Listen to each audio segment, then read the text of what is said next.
বিএনপির এই ক্ষমতায় আসার পর থেকেই তাদের পোষ্য সমস্ত মস্তান এবং সন্ত্রাসী লোকজন তারা বেপরোয়া হয়ে উঠেছে।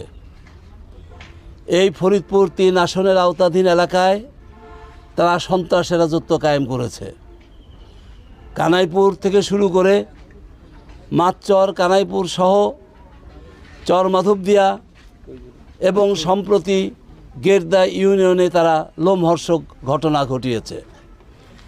গত রাত্রে তারাবির নামাজের পরে এই বিএনপির তথাকথিত পোষ্যপুত্র যারা এলাকার মস্তান এবং সন্ত্রাসী লোকজন তারা জামাত সমর্থিত বিভিন্ন ব্যক্তির বাড়িতে আক্রমণ করেছে। শুধু তাই নয়, হত্যা করার জন্য তারা বিভিন্ন ধরনের অস্ত্র ব্যবহার করেছে এবং একজনকে কুপিয়ে আহত করে এখন সে হাসপাতালে মৃত্যুর সঙ্গে পাঞ্জা লড়ছে।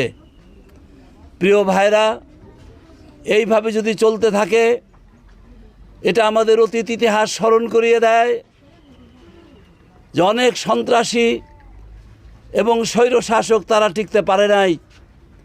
সুতরাং এখন যারা স্বৈরশাসনের ভাবধারায় উদ্বুদ্ধ হয়ে এদেশের জনগণের অত্যাচার নির্যাতন শুরু করেছে, বাড়িঘর ভাঙচুর করছে, জীবন হুমকির মুখে এনে দিচ্ছে, তারাও ইনশাল্লাহ রক্ষা পাবে না।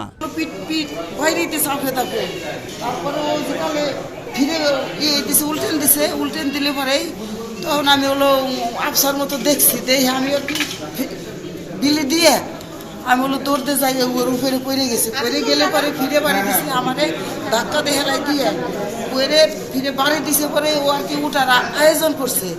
উঠপের গেলে পরে ওই যে কি কয় ওর আমি জানি না, এই যে কাঠের মতো নিচে তোরা ওই দিয়ে দিছে। তখন ওই যে আমি ধরবের গেলে পরে এই যে আমার চুল লাগছে।